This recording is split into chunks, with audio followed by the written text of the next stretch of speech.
जय हिंद दोस्तों, स्वागत है आपका हमारे YouTube चैनल में। आज की वीडियो में हम लेकर आए हैं आपके लिए यहाँ पर हिंदी साहित्य के बहुत ही महत्वपूर्ण क्वेश्चन आंसर।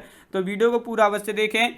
अगर आप चैनल पर पहली बार आए हैं तो चैनल को सब्सक्राइब कर लें, बेल आइकन दबाएं, ऑल पर क्लिक करें ताकि ऑल वीडियो की जानकारी आपके यहाँ तक पहुँचे। ज़्यादा से ज़्यादा वीडियो को शेयर करें और वीडियो को लाइक करना ना भूलें। तो आज का अपने यहाँ पर फर्स्ट क्वेश्चन क्या पूछा गया है कि निम्नलिखित में से किसका संबंध सिद्ध साहित्य में नहीं है। तो इनका संबंध किसका संबंध सिद्ध साहित्य से नहीं है? सरहपा, सबरपा या कुकुरिया या आपका गोपीचंद्र। तो आपका यहाँ पर सही आंसर क्या होगा?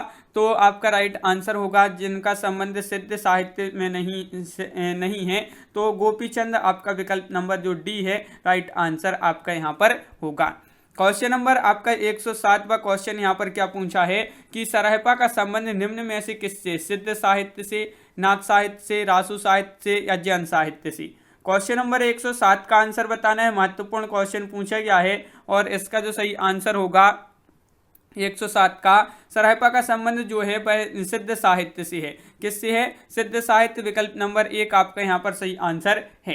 क्वेश्चन नंबर 108 क्या पूछा गया है? तो क्वेश्चन नंबर 108 आपका यहाँ पर दिया गया है। क्या दिया है? नाथ पंथ के प्रणेता कौन है? आदिनाथ, गोरखनाथ या मच्छंदरनाथ या चुरकन्नाथ? तो आपके यहाँ पर जो राइट आंसर है नाथ पंथ की प्रेरणता पूछा है आपसे यहाँ पर। तो आपका यहाँ पर सही आंसर होगा, क्या होगा सही आंसर? 2010 में पीजीटी में पूछा गया क्वेश्चन है आदिनाथ आपका यहाँ पर सही आंसर होगा। आदिनाथ आपका यहाँ पर सही आंसर है, बिल्कुल सही, विकल्प नंबर 1 राइट आंसर है। क्वेश्चन नंबर आपका 109 क्या पूछा है? गोरखनाथ के गुरु का नाम बताओ। मच्छेंद्रनाथ है या चौरंगीनाथ है, गोपीचंद्र है या चुलकतनाथ है? तो आपका यहाँ पर क्वेश्चन नंबर 109 का राइट आंसर आपके लिए बताना है। तो गोरखनाथ के गुरु का नाम बताना है आपके लिए यहाँ पर। तो आपका यहाँ पर सही आंसर है विकल्प नंबर 1 मच्छेंद्रनाथ आपका यहाँ पर राइट आंसर होगा। विकल्प नंबर आपका 1 यहाँ पर सही आंसर है, बिल्कुल सही। क्वेश्चन नंबर 110 क्या पूछा गया है? तो देखिए यहाँ पर नाथ संप्रदाय में हठ योग का क्या अर्थ है? हठ योग का अर्थ बताना है। नाथ संप्रदाय में हठ योग का अर्थ क्या होगा बताइए। कठिन साधना, अडिग योग साधना, हठ पूर्वक योग या हा का अर्थ सूर्य और ठा का अर्थ इंद्र, दोनों का योग? तो आपका यहाँ पर सही आंसर होगा विकल्प नंबर आपका डी, हा का अर्थ सूर्य और ठा का अर्थ इंद्र, दोनों का योग आपका यहाँ पर सही आंसर है। तो सूर्य इंद्र आपका सही, सूर्य चंद्र, यहाँ पर है हा का अर्थ होगा सूर्य और ठा का अर्थ होगा चंद्र। तो इस प्रकार आपका दोनों का योग राइट आंसर यहाँ पर है। क्वेश्चन नंबर 111 पूछा है सिद्धों की साधना में शून्य का पूरक तत्व था।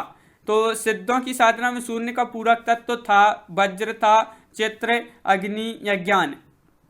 क्वेश्चन नंबर 111 का राइट आंसर बताना है। तो 111 का राइट आंसर आपका वज्र राइट आंसर होगा। वज्र जिन्होंने बताया है उनका यहाँ पर सही आंसर है, वज्र आपका सही आंसर है, बिल्कुल सही। क्वेश्चन नंबर 112 देख लेते हैं क्या पूछा है। 112वां क्वेश्चन आपका यहाँ पर दिया गया है। देखिए सिद्ध कवियों द्वारा प्रयुक्त भाषा को कहा जाता है। तो क्या कहा जाता है ये आपके लिए बताना है 112 में। तो सिद्ध कवियों द्वारा प्रयुक्त भाषा को क्या कहा जाता है? डिंगल, अभट्य, अभ्रंश या संधा? तो आपके यहाँ पर सही आंसर है, इसको कहा जाता है, क्या कहा जाता है? संधा भाषा कहा जाता है। तो संधा आपका यहाँ पर सही आंसर है, बिल्कुल सही। 2001 में पूछा गया क्वेश्चन है आपका महत्वपूर्ण। क्वेश्चन नंबर 113वां क्वेश्चन क्या पूछा गया है? तो क्वेश्चन नंबर 113 देख लेते हैं। देखिए कि निम्नलिखित में से सिद्ध साहित्य के विषय में कौन सा कथन सही नहीं है, सत्य नहीं है? तो वह आपके लिए यहाँ पर कथन का चयन करना है। क्वेश्चन नंबर 113 का आपका जो सही आंसर है कि सिद्ध साहित्य के विषय में कौन सा कथन सही नहीं है? तो आपका राइट आंसर है सिद्ध साहित्य का प्रणयन पिंगल भाषा में हुआ है। ये कथन कैसा है? सही नहीं है। तो विकल्प नंबर डी आपका यहाँ पर सही आंसर है। क्वेश्चन आपका यहाँ पर जो पूछा गया है अगला क्या पूछा गया है? तो यहाँ पर आपका भक्ति काल से संबंधित अगला क्वेश्चन देख लेते हैं। भक्ति काल आ गए हैं यहाँ पर। भक्ति काल में देखिए फर्स्ट क्वेश्चन है कि समग्र भक्तिकालीन काव्य पर कौन सी विशेषता लागू होती है? तो बताइए कौन सी विशेषता लागू होती है? तो क्वेश्चन नंबर फर्स्ट है यहाँ पर भक्ति काल का और आपका सही आंसर है यहाँ पर कि समग्र भक्तिकालीन काव्य पर कौन सी विशेषता लागू होती है? तो विकल्प number A C right answer है, अहंकार का त्याग। अहंकार का त्याग यानी कि विकल्प नंबर सी आपका राइट आंसर होगा। क्वेश्चन नंबर 2 क्या पूछा गया है, भक्ति काल की समय सीमा क्या है। तो भक्ति काल की समय सीमा बताने हैं आपके लिए क्या है, महत्वपूर्ण क्वेश्चन पूछा गया है। 4 विकल्प आपके यहाँ पर उपलब्ध हैं और क्वेश्चन नंबर 2 का आपका जो सही आंसर होगा कि भक्ति काल की समय सीमा क्या है, तो आपका विकल्प नंबर डी राइट आंसर है। उपरोक्त में से कोई नहीं, उपरोक्त में से कोई नहीं आपका सही आंसर है। देखिए हिंदी साहित्य में भक्ति काल का समय विक्रम संवत 1375 से जो है 1700 तक माना जाता है। और यहाँ पर आपका अगला क्वेश्चन क्या पूछा है, देखिए यहाँ पर ये रहा कि आपका अगला क्वेश्चन है संवत 1375 से 1700 तक के साहित्य में कौन सी भावधारा परिलक्षित होती है। तो श्रृंगारिकता, रीति, वीरता या भक्ति। तो आपके यहाँ पर सही आंसर है, यहाँ पर भक्ति राइट आंसर है। अभी पढ़ा भक्ति, आपका डी राइट आंसर है, तो बिल्कुल सही। अगला क्वेश्चन क्या पूछा है, क्वेश्चन नंबर 4 देख लेते हैं। भक्ति के स्रोत को दक्षिण से उत्तर भारत में प्रसारित होने के सिद्धांत का समर्थन करने वाले विद्वान हैं। तो भक्ति के स्रोत को दक्षिण से उत्तर भारत में प्रसारित होने के सिद्धांत का समर्थन करने वाले जो विद्वान हैं, गिरीशन, आचार्य रामचंद्र शुक्ल, हजारी प्रसाद द्विवेदी या जयशंकर प्रसाद। तो वह विद्वान है कौन, आचार्य रामचंद्र शुक्ल। शुक्ल आपका यहाँ पर सही आंसर है, शुक्ल जी थे, तो आपका यहाँ पर विकल्प नंबर सी राइट आंसर है। क्वेश्चन नंबर 5 आपसे यहाँ पर क्या पूछा गया है, तो वह देख लेते हैं। यहाँ पर दिया गया है क्वेश्चन नंबर 5, तो देखिए क्या है, ये रहा आपका क्वेश्चन नंबर 5। देखिए हिंदी का भक्ति काल बाहरी आक्रमण की प्रतिक्रिया है, यह कथन निम्नलिखित में से किस विद्वान का है। तो क्वेश्चन नंबर 5 का आंसर बताइए, ये कथन बताना है किस विद्वान का ये कथन है। तो क्वेश्चन नंबर 5 का आपका जो राइट आंसर होगा बताइए। महत्वपूर्ण क्वेश्चन है क्वेश्चन नंबर 5, विकल्प नंबर सी राइट आंसर है। रामचंद्र शुक्ल आपका सही आंसर है, बिल्कुल सही, रामचंद्र शुक्ल जिन्होंने बताया है, विकल्प नंबर सी आपका सही आंसर यहाँ पर है। क्वेश्चन नंबर 6 क्या पूछा गया है कि रामानुजाचार्य ने किस दर्शन का प्रतिपादन किया है। तो वह दर्शन बताना है, कौन सा वह दर्शन है जिसका प्रतिपादन किया है किसने, रामानुजाचार्य ने। तो 4 विकल्प आपके यहाँ पर दिए गए हैं। क्वेश्चन नंबर है 6, महत्वपूर्ण क्वेश्चन, बताइए क्या है इसका सही आंसर। रामानुजाचार्य ने किस दर्शन का प्रतिपादन किया है, तो विशिष्टता द्वैतवाद आपका विकल्प number C right answer. 2013 TGT में ये क्वेश्चन पूछा गया है। क्वेश्चन नंबर आपका यहाँ पर जो 7 पूछा गया है, भाई क्या पूछा गया है, तो यहाँ पर देख लेते हैं। क्वेश्चन नंबर 7 आपका देखिए, विशिष्टता द्वैतवाद के प्रतिपादक कौन थी। तो अब भी पढ़ा है कौन थे, रामानुजाचार्य आपका यहाँ पर सही आंसर होगा, बिल्कुल सही, रामानुजाचार्य विकल्प नंबर बी। अब भी पढ़ा यहाँ पर पिछले क्वेश्चन में। आलवार भक्तों की संख्या कितनी मानी गई है, तो आलवार भक्तों की संख्या बताना है कितनी मानी गई है। इनकी संख्या 4 विकल्प आपके यहाँ पर दिए गए हैं, 9, 12, 20 या 15। तो आपका यहाँ पर सही आंसर होगा, आलवार भक्तों की जो संख्या मानी गई है वह मानी गई है 12। कितनी मानी गई है, 12, यानी कि विकल्प नंबर सी आपका राइट आंसर है। क्वेश्चन नंबर आपका यहाँ पर जो अगला पूछा गया है, क्या पूछा गया है, तो यहाँ पर देख लेते हैं। क्वेश्चन नंबर 9 आपसे यहाँ पर पूछा गया है कि रामानंद खालिस्तान की शिष्य परंपरा में आते हैं। ये आपका महत्वपूर्ण क्वेश्चन है। तो रामानंद जो है, रामानंद ये खालिस्तान की शिष्य परंपरा में आते हैं। रंगाचार्य, रामानुजाचार्य, नाथमुनि या पुंडरीकाक्ष। तो 9 का आपका जो सही आंसर होगा वह आपका यहाँ पर होगा सही आंसर रामानुजाचार्य। रामानुजाचार्य की शिष्य परंपरा में आते हैं रामानंद, तो विकल्प नंबर सी आपका सही आंसर है।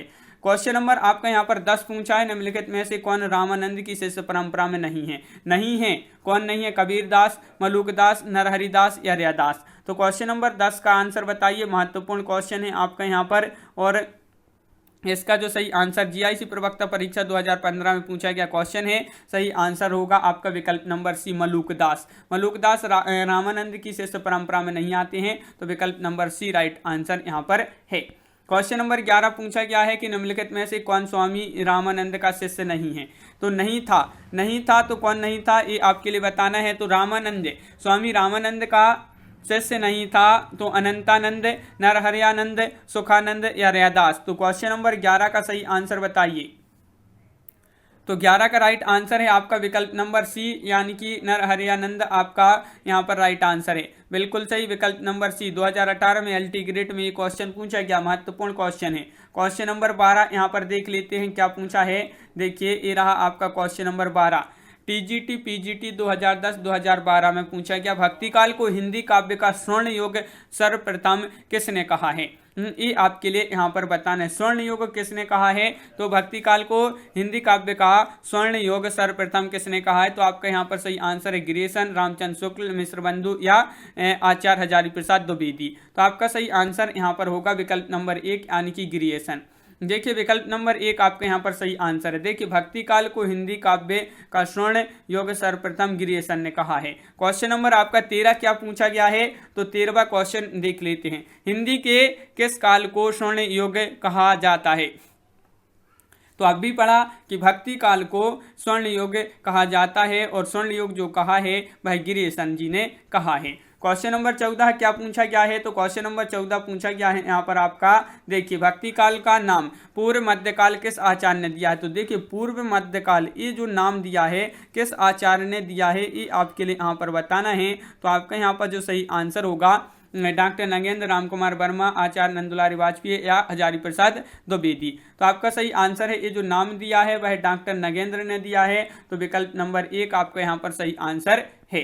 क्वेश्चन नंबर आपका यहाँ पर 15 पूछा है, नाभादास कृत भक्तमाल की भाषा क्या है? तो भक्तमाल की भाषा आपके लिए यहाँ पर बताना है, भक्तमाल की भाषा क्या है? अवधी, हिंदी, खड़ी बोली, ब्रजभाषा या मैथिली। क्वेश्चन नंबर 15 है और 15 का जो राइट आंसर बताना है आपके लिए, तो 15 का आपका ब्रजभाषा आपका सही आंसर है। बहुत बढ़िया, Brajbhasha right answer. Question number 16 यहाँ पर देख लेते हैं क्या पूछा गया है। क्वेश्चन नंबर 16, तो क्वेश्चन नंबर 16 आपका ये रहा, भक्तमाल के रचनाकार कौन है? ये क्वेश्चन तो बहुत ही महत्वपूर्ण है, बताइए।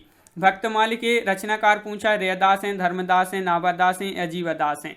तो क्वेश्चन नंबर 16 का आपका जो सही आंसर होगा वह होगा आपका राइट आंसर यहाँ पर 16 का, भक्तमाल के रचनाकार हैं नाभादास, यानी कि विकल्प नंबर बी आपका सही आंसर यहाँ पर होगा।